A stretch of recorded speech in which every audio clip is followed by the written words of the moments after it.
Hello everybody. This video is going to be talking about how to use the fundamental constructions, specifically how to construct a square. Now, we know the basic definition of a square, and I'm just going to draw a line in here real quick to help get set up. But we know the basic definition of a square. And essentially, if we have a square, we are guaranteed to have four congruent sides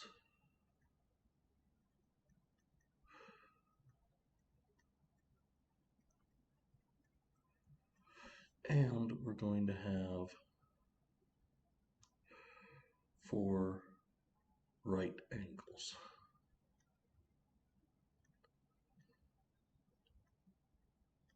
In our quadrilateral. So,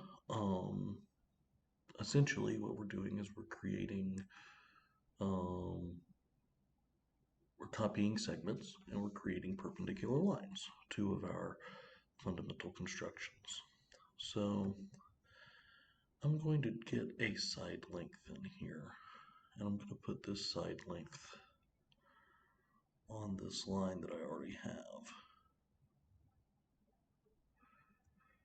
So there's my side length. I'm going to just make sure that it's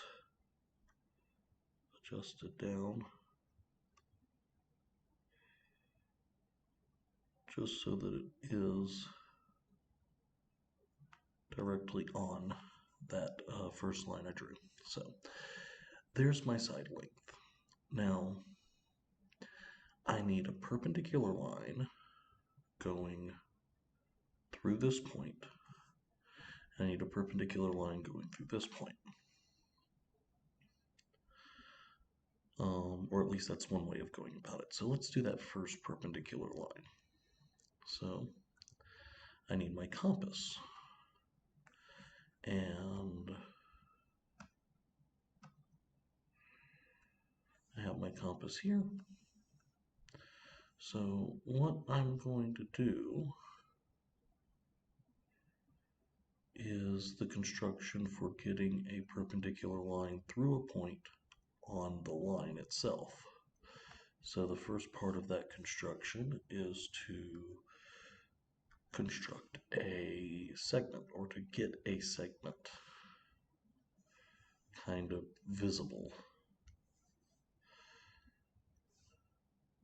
So now I have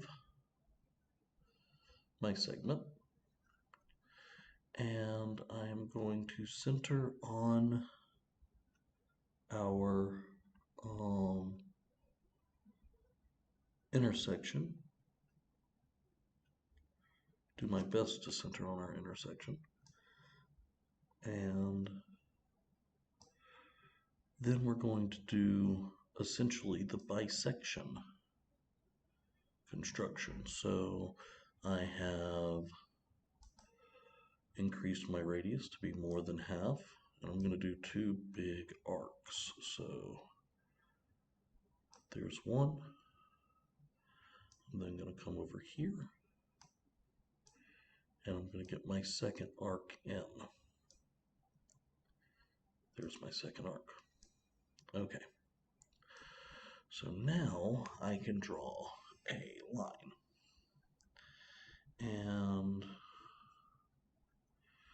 I'll make this line red so it kind of goes with the construction marks that we have. I'm also going to narrow down the width of the line just a little bit. But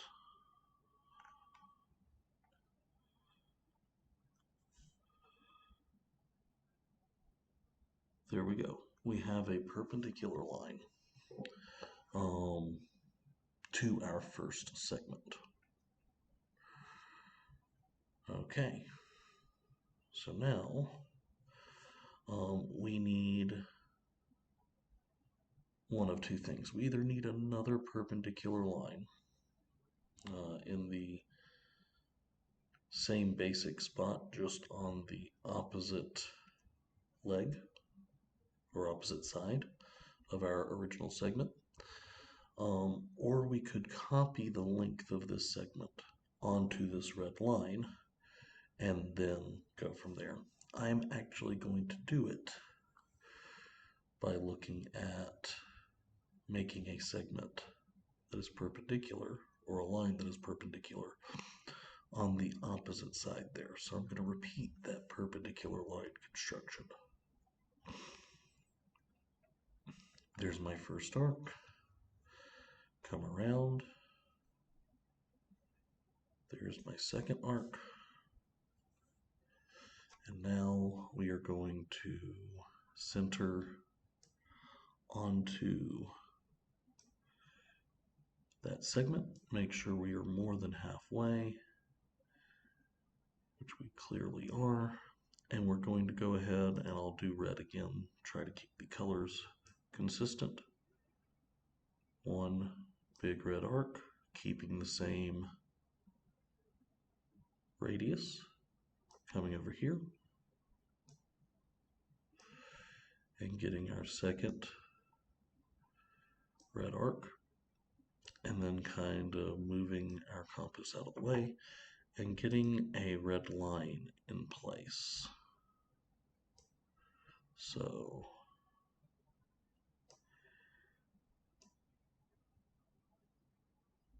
obviously doing this with a straight edge and a pencil would look a little different, but these tools help me be able to get this done quickly. Okay, so I now have two perpendicular lines. So I have a right angle here and I have a right angle here. Now I'm going to focus on the side length. And I need to copy this side length, which I almost made too long for my compass, but that's okay. And since the sides are yellow, I'll go ahead and make these marks in yellow. Now I'm going to have one mark there, and I'm going to come over, and I have another mark there. So what I have now are the side that I started off with, this side length that is equivalent to that, this side length that is equivalent to the one I started with, and I have the two included right angles. And if I look here, I have two intersection points. And two intersection points mean we have the ability to draw a line. And I will keep this yellow as well. I'm just going to make sure that I kind of draw through. Again, pencil to straight edge would look a little different than how I'm doing it, but there we go. We have a squared out. So the things that we have in this square are our four right angles,